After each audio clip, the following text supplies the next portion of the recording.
Welcome to Voodoo Whiskey Gaming, and this is my late review of Remember Me. I played it on the PC, it's also available on the 360 and PS3. Yeah, I know, it's kind of old school that way. Why am I playing it? Because, well, after finishing DONTNOD's most recent game, I felt like replaying some other DONTNOD properties, ones that I hadn't reviewed, so I'm gonna review them. So, Remember Me takes place in future Paris, and, well, the two big things going on technologically are Sensen and Memorize. Sensen allows you to upload your memories to a database, and Memorize is the large company behind it. You play as Nilin, an errorist, which is kind of like a digital terrorist, I guess. And your goal is to basically bring down Memorize and deal with Sensen because it's kind of corrupting the world in its own unique way because, you know, as they say, people who don't learn from history are doomed to repeat it, and that's kind of what's going on. You have a guy named Edge who is basically giving you your objectives. He's the leader of the errorist movement, and you're helping him. But of course, this being a DONTNOD game, there's more to the story than that, and I gotta say, the story is really strong here. I'm not going to say it's DONTNOD's strongest story, but it is a strong story nonetheless, and it definitely does what DONTNOD does best and hits emotional cores. Let's get into the audio, and we'll start with the voiceover work, which is inconsistent, let's say. So the gal who does the main character, Nilin, does a really good job with her, but it's other characters that are very, very hit or miss. Some of the characters are just way over the top, some of them are just, you know, reading it, basically. It feels like they're not really putting forth effort and they feel just not well done. And while it's not horrible, it's far from the worst I've seen, it doesn't benefit it. Because, I mean, that voiceover work is an important part to storytelling. As for the sound effects, I think the sound effects are good for this game. I think they work with all the future tech and with, you know, the action when the action is going down. Lastly, the music. The music doesn't do anything special for me. I didn't really care for it. I didn't really hate it. It was there and it worked. Now, let's get into the gameplay mechanics and whatnot, and this is actually unique for DONTNOD. This was one of their earlier games. It's actually a third-person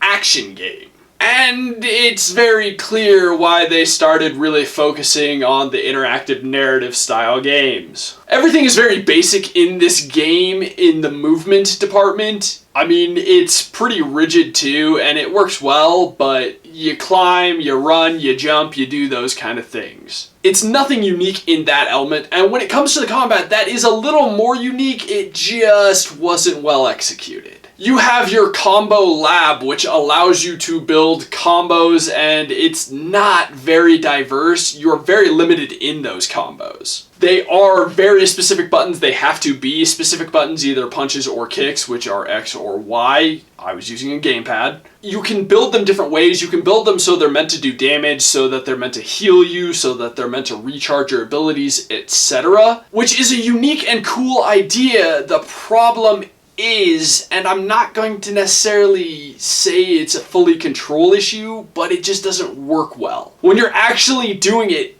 in the time, it's just really inconsistent, and I don't think it's really the controls. I mean, maybe it is, maybe it isn't. I'll get into it a bit more when I get into the controls, I guess. But the other unique thing about this game is the whole memory element. Your character can steal people's memories. You kind of have to. I wish there were some more optional things tied to that. But you can also go in and remix memories. And once again, cool idea, but they could have done more with it. Just have other people, random people in the street that you could do that with. But every time that you remix memories, it's very much story driven, it's very much for story beats. And it is cool that you get to go in and remix these memories, and it makes for some really interesting story elements because you're sitting there going, well, you just changed this entire person's view on how they did something. You make this person think that they murdered somebody or something like that, even though they probably didn't, and definitely actually didn't in some cases. But now let's get into the controls and how it ties into the fighting main gameplay. Some of the combos are, say, XXX or XYY, XYY, etc. And you have to do those combos, but like I said, what they do varies. The problem is, I don't know if it's just not reading them or if it's not giving you the right timing, etc. But the combos get broken up for no reason. There are definitely times where I'm sitting there hitting the buttons and it's just like, oh no, you didn't hit that combo right. But then there are other times where I like waited a second or so before continuing in the combo and it was like, okay, that works just fine. So I don't know if it's just some really buggy bad programming that's negatively affecting the gameplay, or if the controls are just really weird and janky and not as responsive as they should be in combat, or hyper responsive at times. But when it comes to responsivity of the controls in most situations, I didn't have a problem with it, not when it came to, say, the movement or the camera or the climbing and things like that. I will say, however, the camera, wow, when I started was hypersensitive. Had to tune that way down. And then lastly, the graphics. This is definitely DONTNOD's most realistic looking game, or at least their attempt at being one of the most realistic of their games. And it actually does look really good, and there are a lot of small details, and the world they've built is super cool. I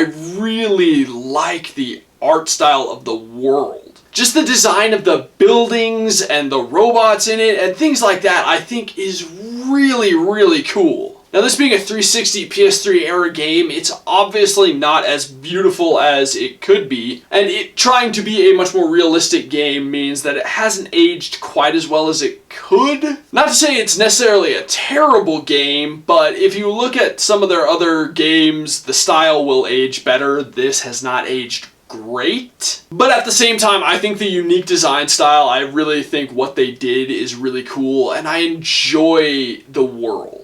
So let's get into the wrap-up, which, to put it simply, I like the story a lot in Remember Me. I find that really fascinating, and it's really a driving force in this game. Unfortunately, the combat, which is the other real core element of this game, is garbage. It just doesn't work well, and whether it's the controls or just the design of it and their marriage, it just doesn't function the way you want it to. And it gets to be a serious drag, quite frankly. If Remember Me was like an anime or a TV show, or they somehow reimagined it as one of their interactive narratives, fully awesome. But in all honesty, unless you're a hardcore DONTNOD fan, yeah, me, I can't say that I recommend it, because going back and replaying it was pretty insufferable to get through. I just happen to love the story. So I'm gonna say, unless you're a hardcore DONTNOD fan, you're free to skip it. Okay, so in the comments down below, why don't you tell me, what's your favorite company with one like really trash game but a lot of really great stuff? As always, thanks for watching. If you enjoyed the video, please hit that like button, and if you like what I'm doing in general, share, subscribe.